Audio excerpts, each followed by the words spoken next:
원하네. 주님은 나의 삶의 중심 되시오니 주를 찬양합니다. 주 사랑해요. 옷만 다요 말로는 할 수 없어.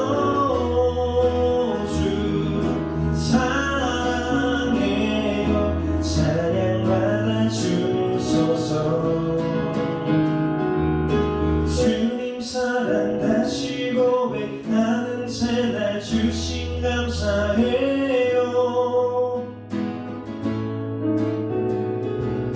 주님 사랑 다시 고백하는 새날 주신 감사해요. 주님 사랑 다시 고백하는 새날 주신 감사해요. 주 사랑해요. 옷만 다요 말로 할 수 없어. 주 사랑해요. 찬양받아 주소서. 찬양받아 주소서. 찬양받아 주소서.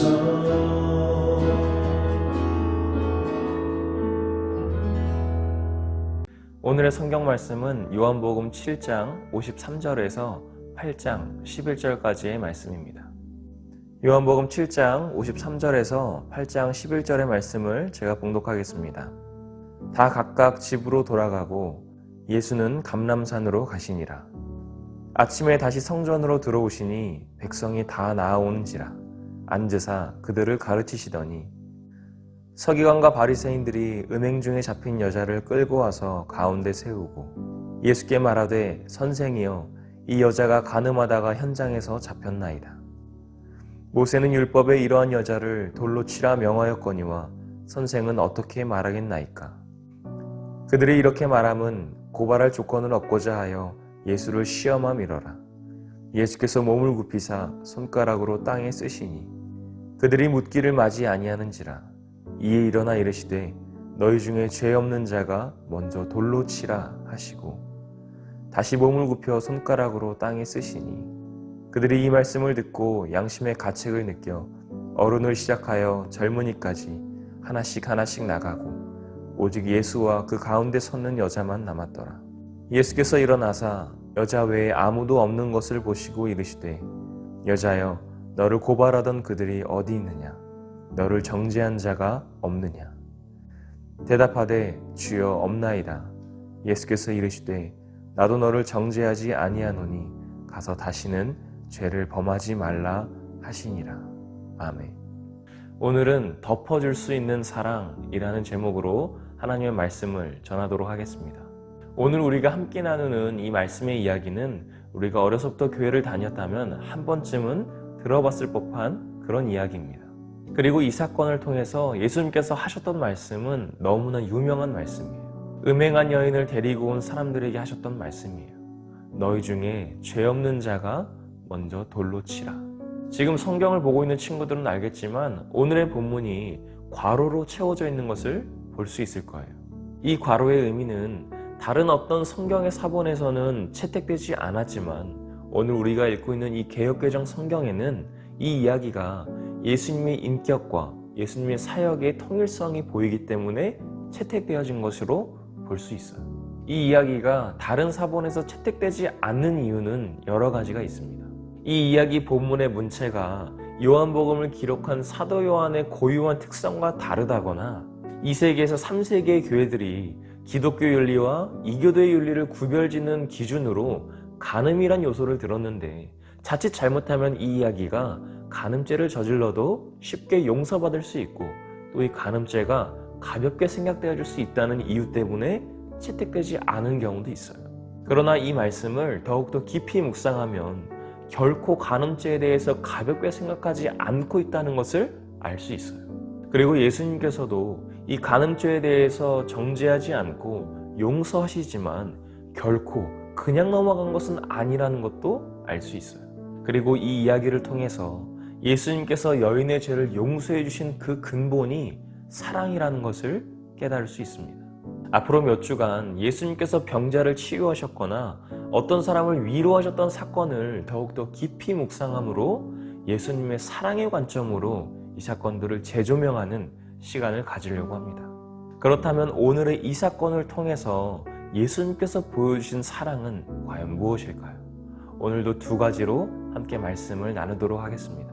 먼저 예수님께서는 누구나 죄인이라는 사실을 깨닫게 하십니다. 오늘 본문을 보면 예수님께서 이 사건을 마주하시기 전에 감람산에 다녀오셨다는 것을 유추할 수가 있어요. 7장 53절에서는 각 사람들이 집으로 돌아가고 또 8장 1절에서는 예수님께서 홀로 감람산으로 기도하러 가시는 모습을 통해서 무리들과 예수님 사이의 거리의 간격을 부각시키므로 다음날 사건의 복선을 드러내고 있는 거예요. 예수님께서 아침에 다시 성전으로 돌아오셔서 사람들에게 말씀을 가르치고 계시는데 이때 서기관과 바리새인들이 또 방해를 하러 와요. 어떻게 하면 예수님을 죽일까 하는 생각만 하는 사람들인데 이번에는 머리를 좀 썼어요. 간음하다가 현장에서 잡힌 여인을 예수님 앞으로 데려와서 모세 율법대로 재판해서 이 여인을 죽일 것인지 아니면 이 여인을 살려둘 것인지에 대한 고소를 하고 예수님께 재판을 맡겼던 거예요. 예수님께서는 이들의 고소에 특별한 이의를 제기하지는 않으셨어요. 그런데 그들의 고소의 이유가 정의에 있던 것이 아니라 악한 데 있었음을 아셨기 때문에 그들이 생각하지도 못했던 다른 차원으로 대답하셨어요. 그들이 노렸던 것은 이런 거였습니다.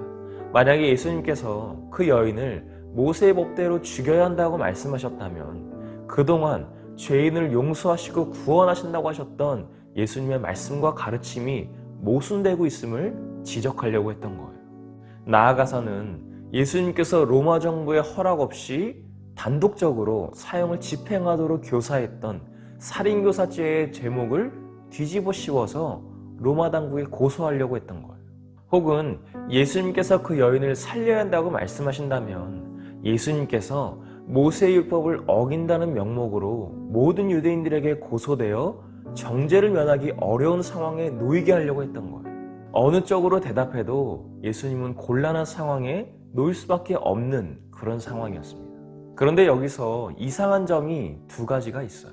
이 여인은 도대체 어떻게 현장에서 잡힐 수가 있으며 어떻게 여자만 끌려왔고 그 현장에 남자는 없었을까요? 이 이야기를 수도 없이 들었지만 이 점에 대해서 생각해 본 적이 없었어요. 그런데 이번에 말씀을 준비하면서 의문이 들기 시작했습니다. 보통 간음을 한다는 것, 쉽게 말해서 바람을 피운다고 하겠습니다. 만약에 바람을 피우는 사람들은 모든 사람들이 다 알도록 다 드러나게 바람을 피우고 다닐까요? 바람을 피우기 전의 상황이나 바람을 피우고 난 이후의 상황을 걸릴 수는 있어도 그 현장에서 걸리는 경우는 거의 없어요. 이것이 가능하려면 서기관과 바리새인들이 이 여인이 간음할 것을 알았음에도 불구하고 몰래 지켜보고 있다가 현장을 덮친 것일 수도 있어요. 혹은 그 바람 피우는 남자를 일부러 여자에게 접근시켰을 수도 있다는 거예요. 그런데 만약 고발자들의 요구처럼 모세의 율법대로 재판해야 한다면 남자와 여자 모두에게 해당되어야 돼요. 누구든지 남의 아내와 간음하는 자, 곧 그의 이웃의 아내와 간음하는 자는 그 간부와 음부를 반드시 죽일지니라. 신명기 22장 22절에서 24절에도 보면 이 간음죄는 유부녀와 미혼남, 미혼녀와 유부남, 유부녀와 유부남 모두에게 해당되는 것이에요. 그리고 그 사실이 밝혀졌을 경우 둘 다 성 밖으로 끌어내서 돌로 쳐 죽여야 한다고 말하고 있어요. 가정에 있는 여자와 남자가 간음했을 경우에는 당연히 죄가 되고 처녀의 경우에 소리를 지르지 않았다는 것은 그 간음을 하는 데 있어서 동조했기 때문에 죄가 되는 거예요. 그리고 총각의 경우에 유부녀와 간음을 했다는 것은 그 이웃의 아내를 욕보이는 것이기 때문에 죄가 되는 거예요. 그렇기 때문에 오늘 서기관과 바리새인들에게 간음하는 현장에서 끌려온 이 여인은 명백히 죄인이긴 합니다. 그렇기 때문에 예수님께서도 이 고발자들의 고소에 특별한 이의를 제기하지 않으신 거예요. 그런데 고발을 들으신 예수님께서는 갑자기 몸을 굽히셔서 땅에 손가락으로 무언가를 쓰기 시작하셨어요. 그리고 사람들이 계속해서 예수님께 이 여인의 죄에 대한 재판 내리기를 계속해서 요구하자 예수님께서는 유명한 말씀을 하세요. 너희 중에 죄 없는 자가 먼저 돌로 치라. 그렇게 말씀하시고 다시 몸을 굽히셔서 땅에 무언가를 또 쓰셨어요. 예수님께서 땅에 쓴 것이 무엇인지는 정확하게 기록하고 있지 않아요. 7절의 말씀과 같이 죄 없는 자가 먼저 돌로 치라고 쓰셨는지, 혹은 다른 성경의 어떤 사본에서는 예수님께서 그 고발자들의 죄를 땅에 쓰셨다고 기록하기도 해요. 여기서 중요한 것은 예수님께서 무엇을 쓰셨냐가 아니라 거기에 모인 모든 사람들이 죄인이고, 그리고 그들은 그 여인을 정죄할 자격이 없다는 것을 깨닫게 하시는 거였어요. 우리는 날마다 누군가를 정죄하며 살아가요. 누군가에 대해서 이야기하거나 혹은 다른 사람들의 잘못에 대해 생각할 때 나는 그 정도는 아니야. 그건 진짜 아니지. 그건 진짜 쓰레기 나는 짓이지. 라면서 나보다 더 큰 죄를 지은 사람을 정죄해요. 그런데 우리들의 모습은 어떻습니까? 비록 남들은 모르지만, 대부분의 사람들이 인식하지는 못했지만 적어도 나는 그 죄를 알고 있잖아요.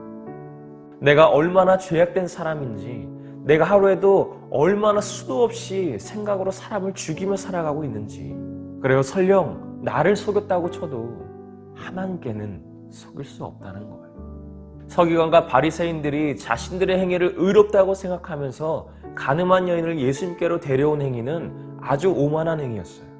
그리고 그 자리에 있던 어른부터 젊은이들까지 모두 다 그 여인을 정죄하고 욕했고 돌로 쳐 죽여야 한다고 말했을 거예요.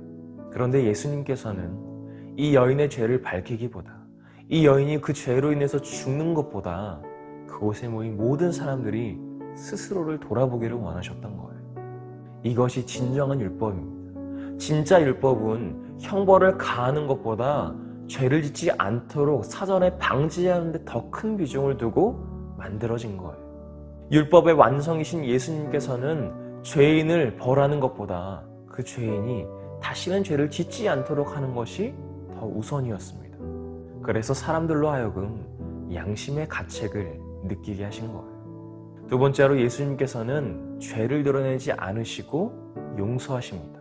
이 이야기의 주된 교훈은 아마도 죄가 없는 사람은 이 세상에 단 한 사람도 없고 죄가 없으신 분은 오직 예수님이라는 거예요. 그리고 죄인을 정죄할 수 있는 자격을 갖추신 분이 예수님이시지만 예수님은 정작 그 누구도 정죄하지 않으신다는 것을 우리가 알 수 있어요. 그러나 예수님께서는 죄에 대해서 그냥 넘어간 것은 또 아니셨어요. 오늘 본문의 마지막 절을 보면 예수님께서 여인에게 이렇게 말씀하세요. 나도 너를 정죄하지 아니하노니 가서 다시는 죄를 범하지 말라. 예수님께서 그 간음한 여인을 정죄하지는 않겠지만 그 간음이 죄가 아닌 것은 아니며 다시는 행해서도 안 되는 죄라는 것을 강조하신 거예요. 아마도 이 여인은 예수님께서 그렇게 말씀하시지 않으셨다면 얼마 지나지 않아서 똑같은 죄를 저지르고 있을지도 몰라요. 아니, 예수님께서 다시 그렇게 말씀하셨어도 자신의 죄가 그 자리에서 사해졌음에도 불구하고 다시 간음하고 있을지도 몰라요. 그게 우리들의 모습이니까요.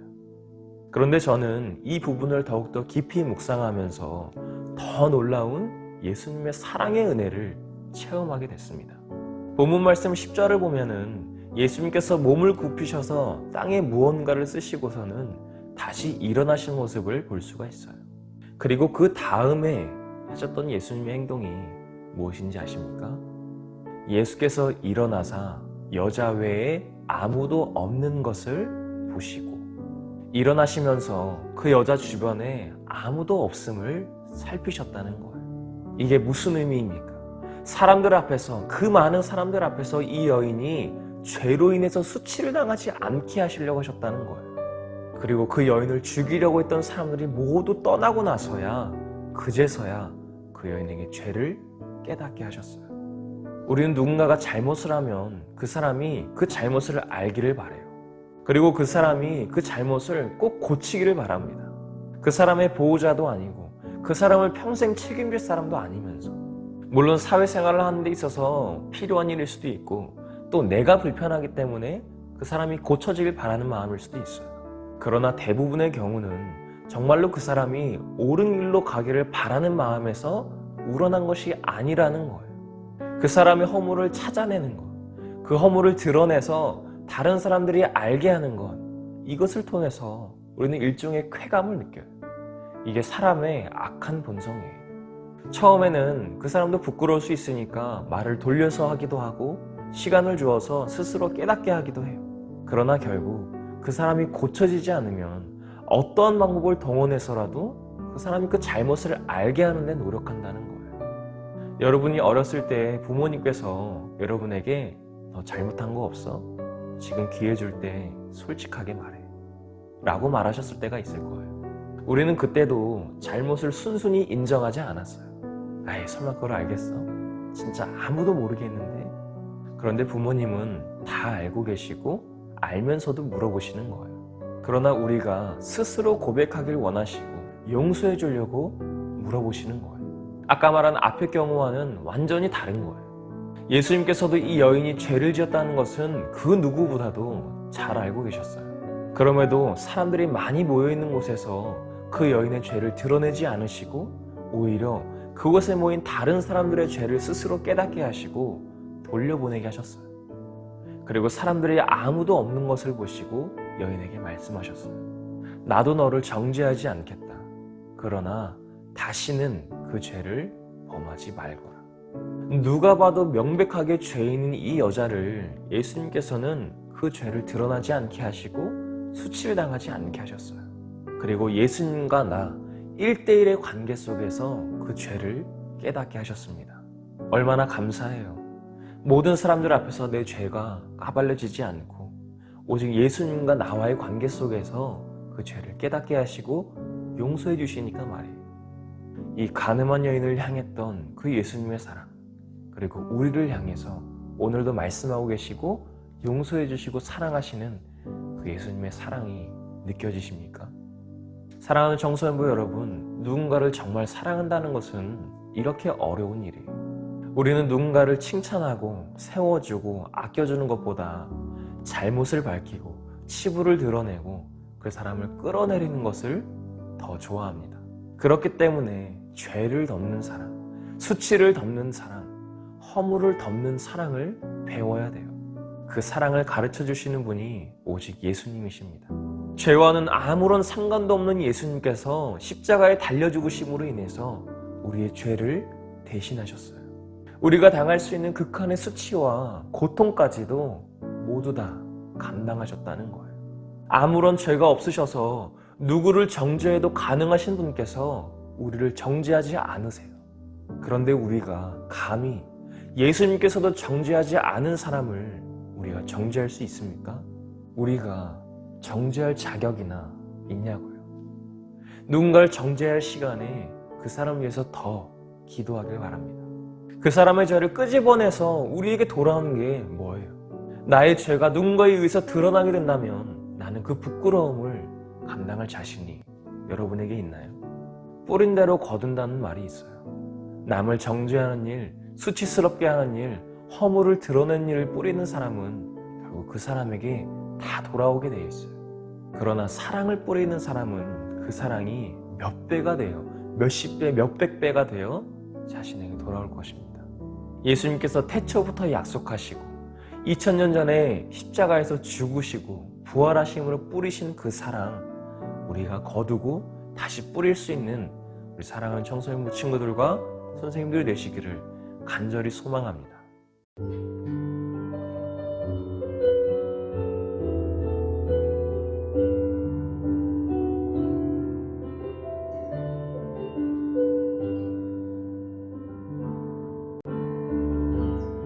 사랑은 주님께로 말미암고 우리는 그 사랑 배워가네. 우리를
그중 제일은 사랑이라. 사랑은 주님께로 말미암고